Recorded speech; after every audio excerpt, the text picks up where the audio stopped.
Hey there, little explorers. Have you ever looked up and wondered, how do airplanes stay in the sky without falling? Let's find out. Meet Captain Zoom. He's an airplane, and today he's going to teach us his secret to flying. Buckle up, it's all about something called lift. Lift is the magic force that helps planes go up. When air moves over and under the wings, it pushes the airplane into the sky. 4 things help planes fly: lift up, gravity down, thrust forward, and drag slows it down. When lift and thrust are strong enough, whoosh, Captain Zoom takes off. That's my secret. The faster I go, the more lift I get. Planes need long runways to go super fast. The more speed, the more lift, until liftoff. Whee! Now I'm soaring through the sky. Did you know? Birds fly just like airplanes. They use lift too. That's right, we've been flying for millions of years. Now you know how airplanes stay in the sky?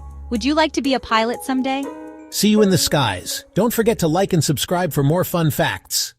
Hit the like button and join us for more amazing learning adventures.